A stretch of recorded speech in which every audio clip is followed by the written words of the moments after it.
এখানে অনেকদিন ধরে অনেক কটা পুরনো পুরনো ডকুমেন্ট পড়ে, দেখি এগুলো কী জিনিস, সেরকম কিছু হলে না হলে ফেলে দেবো।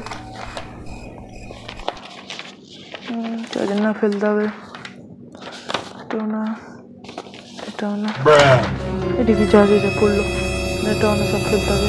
হ্যাঁ, এটি কি, সে কি পুরীর টিকিট? সত্যি না, ব্যাপারটা জানতে হবে তো।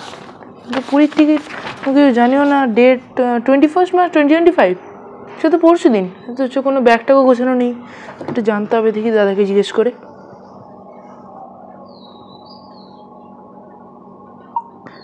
বলছিলাম যে এখানে অনেক কটা পুরনো পুরনো ডকুমেন্ট সরাতে সরাতে একটা পুরীর টিকিট পেলাম, মানে ডেট বলছে 21 মার্চ 2025, সেটা তো পরশু দিন।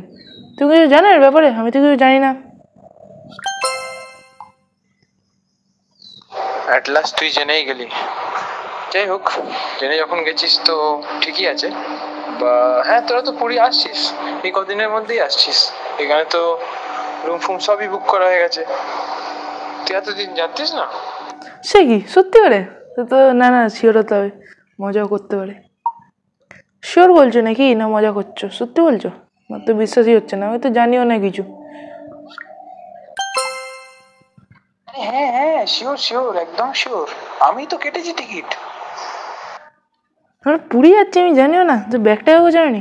যাই হোক, আর দেরি করে লাভ নেই, যখন জানতে পেরে গেছি ব্যাগটাও গুছিয়ে নেওয়া যাক।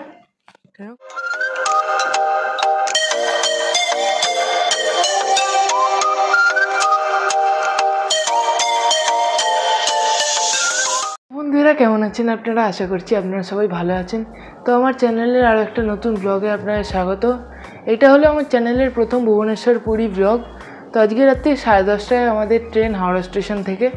আমরা কাল ভোরবেলা ভুবনেশ্বরে গিয়ে পৌঁছবো, এখানে 2 দিন থেকে আমরা পুরীর উদ্দেশ্যে রওনা দেবো। তো এবার আমাদের লাগেজ টাগেজ সব গোছানো হয়ে গেছে। এবার সন্ধেবেলা আমরা 7:30 নাগাদ এখান থেকে বেরিয়ে পড়বো। যাই হোক, আপনার সাথে তখনই দেখা হচ্ছে। আমরা রেডি হয়ে গেছি, তো এবার আমরা বেরোবো। কিন্তু বাইরে যেমনটা দেখতেই পাচ্ছেন পেছনে, যে প্রচুর বেগে বৃষ্টি হচ্ছে। তো বাড়ি থেকে বেরিয়ে আমরা আন্দুল স্টেশন গিয়ে টিকিট কেটে ট্রেনে উঠে পড়লাম হাওড়া যাওয়ার জন্য।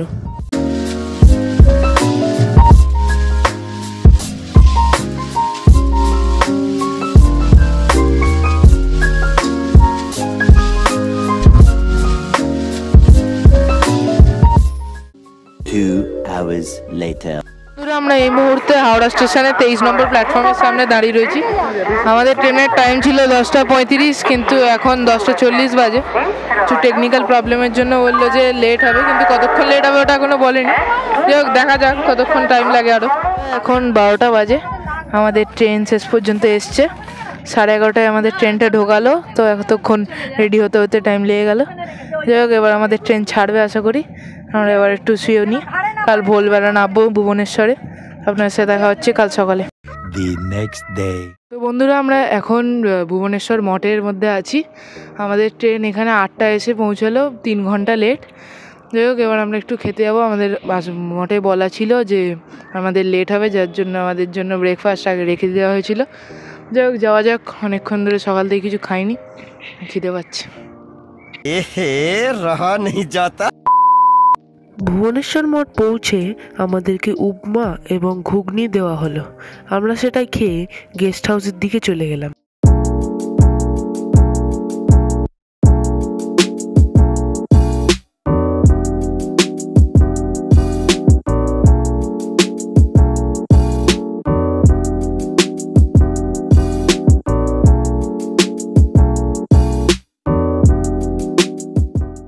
এখন 11:45 বাজে। আমরা সবাই চান টান করে রেডি হয়ে গেছি। তো মঠে এইরকম সময় খাওয়া হয়, তাই আমরা এবার লাঞ্চ করতে যাব। আমরা দুপুরবেলা একটু রেস্ট নিয়ে বিকেলবেলা একটু আশপাশে বেরোবো। খেয়ে দিয়ে আসার পর দুপুরবেলা খুব জোরে বৃষ্টি আরম্ভ হয়ে গেল। এবার বিকেলে হালকা বৃষ্টিটা কমার পর আমরা একটু আশপাশে বেরিয়ে পড়লাম কিছু খাবার দাবারের সন্ধানে। বৃষ্টিটা কমেছে, আমরা একটু বাইরে বেরিয়ে পড়েছি। তো এখানে লাইন দিয়ে সব স্ট্রিট ফুডের স্টল বসে। আমরা 1 প্লেট ভেজ মোমো অর্ডার দিয়ে দিয়েছি। আমাদের মোমোটা তৈরি হচ্ছে।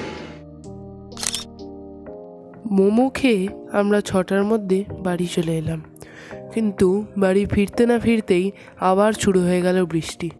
বন্ধুরা 1.5 দিন বাড়িতে বসে থাকার পর আমরা ফাইনালি বেরোতে পারছি সাইট সিইংয়ের জন্য। তো আমরা আজকে সকালেই ফিক্স করে নিয়েছিলাম যে আজকে এবেলায় লিঙ্গরাজ মন্দির এবং আশেপাশে যা আছে সব ঘুরে নেবো। যাই হোক, এখন আমরা যাচ্ছি লিঙ্গরাজ মন্দিরের দিকে। মঠের সামনে থেকেই অটো পাওয়া যাচ্ছে লিঙ্গরাজ মন্দিরে, 20 টাকা করে পার প্যাসেঞ্জার নিচ্ছে। তারপর আমরা বিন্দুসাগরের সামনে হয়ে লিঙ্গরাজ মন্দির পৌঁছে গেলাম। এখন লিঙ্গরাজ মন্দিরের সামনে, লিঙ্গরাজ মন্দিরের ভেতরে আমরা এবার যাবো।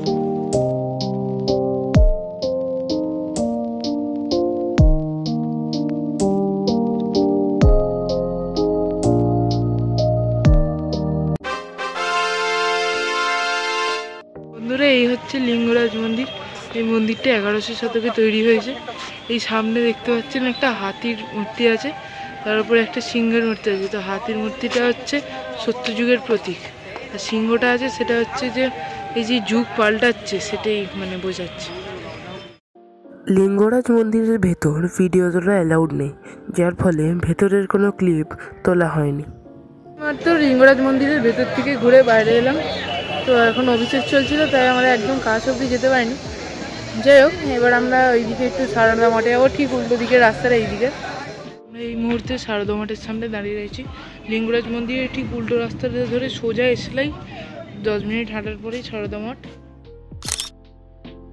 আমরা দুপুরবেলা সব লিঙ্গরাজ মন্দির টন্দির ঘুরে এসে এখানে লাঞ্চ করে একটুখানি রেস্ট নিয়ে এখন 2:30টার সময় বেরিয়ে পড়ছি। এই আশপাশেই যাবো। এবার ফার্স্টে আমরা একটা মিউজিয়ামে যাব, তারপর আমার দাদা এইখানেই ভুবনেশ্বরের কলেজে পড়ে, সেই কলেজটা ঘুরে আমরা ভুবনেশ্বরের ফেমাস খাওয়াগলিতে যাব, সেখানে কিছু সন্ধ্যেবেলার খাবার খেয়ে ঘুরে এখানে চলে আসবো। তো কাল সকালে আমাদের পুরী যাওয়া। আর আমি এই ব্লগটায় শুধু ভুবনেশ্বরের পার্টটা কভার করেছি। এই ব্লগেরই পার্ট 2 আমি কিছু দিনের মধ্যে আপলোড করে দেবো, আপনারা সেইখানে পুরীর পার্টটাও দেখতে পারেন। তো বন্ধুরা, যেমনটা আপনারা দেখতেই পাচ্ছেন, আমরা খুব ইউনিকভাবে এখন মিউজিয়ামটার দিকে যাচ্ছি। একটা অটোতে 10 জন উঠেছি আমরা, পেছনে 3 জন পা ঝুলিয়ে বসে রয়েছে। আমরা এই মোটামুটি পৌঁছে গেছি কলাভূমি মিউজিয়াম। ঠিক এইখানে এয়ারপোর্ট পড়ে, আর ওইদিকে একটা পার্ক পড়ে। আমাদের ইচ্ছা আছে যে আমরা যাব, দেখা যাক। তো বন্ধুরা, এই মিউজিয়ামটির নাম হলো কলাভূম স্টেট মিউজিয়াম বা উড়িষ্যা ক্রাফটস মিউজিয়াম। এই মিউজিয়ামে যা যা আছে সে সবই এই মিউজিয়ামটি যে জায়গায় অবস্থিত তার তলার মাটি খুঁড়ে পাওয়া গেছে। এই মিউজিয়ামটিতে কম করেও 35 থেকে 40টি ঘর আছে, যেখানে বিভিন্ন ধরনের জিনিস, যেমন কিছু ঘরে হ্যান্ডলুম, তারপর কিছু ঘরে পুরনো পুরনো মূর্তি, তারপর বিভিন্ন ধরনের পাথর ইত্যাদি অনেক কিছু আছে। তো এইখানে এত ঘর সব ঘুরতে ঘুরতে আমরা বুঝে গেলাম যে আমাদের আর ওই পার্কে যাওয়া হবে না। বন্ধুরা, আমরা দাদার কলেজ থেকে ঘুরে এসে খাওয়াগলিতে চলে এসেছি। এই দোকানটা থেকে 3টে শর্মা অর্ডার দিয়েছি। তো এবার অপেক্ষা, দেখি কতক্ষণ পর আসে। যাই হোক, আরেকটা কথা হচ্ছে, এইখানে আপনারা কোনো ওই সাউথ ইন্ডিয়ান খাবার পাবেন না, মানে যেমন ধোসা টোসা, শুধু ফাস্ট ফুডই পাবে স্যার। খাওয়াগলি থেকে ঘুরে বাড়ি চলে এসেছি। এবার আমরা আজকের দিনটা আর কোনো এমনি প্ল্যান নেই। 1:30টার সময় আমাদের ডিনার, এই আর 1 ঘন্টা পরেই ডিনার। যাই হোক, কাল ভোরবেলা আমরা এবার পুরীর দিকে যাবো। The next day. আজকে আমাদের পুরী যাওয়ার কথা। এখন 7:45 বাজে, আমি এইমাত্র ব্রেকফাস্ট করে এলাম। এবার আমরা পুরীর দিকে বেরোবো, 7:30টায় আমাদের গাড়ি আসবে। তো বন্ধুরা, এই ছিল আমার ভুবনেশ্বর পুরী ব্লগের পার্ট 1। এখানে আমি ভুবনেশ্বরে কী কী ঘুরলাম, কী কী দেখলাম সব কভার করলাম। আমি কিছুদিনের মধ্যেই চেষ্টা করব যে এর পার্ট 2টাও আপলোড করে দিতে। সেখানে আমরা পুরীতে কী কী দেখলাম, কী কী ঘুরলাম সব আপনারা দেখতে পেয়ে যাবেন। তো এই ভিডিওটাকে বন্ধুরা লাইক করবেন, ভিডিওটিকে শেয়ারও করবেন বন্ধুদের মধ্যে, চ্যানেলটিকে সাবস্ক্রাইব করবেন এবং কমেন্টে অবশ্যই জানাবেন যে ভিডিওটা আপনার কেমন লাগলো। আপনার সাথে দেখা হচ্ছে পার্ট 2 নিয়ে এই ব্লগের। ততদিন সুস্থ থাকবেন, ভালো থাকবেন।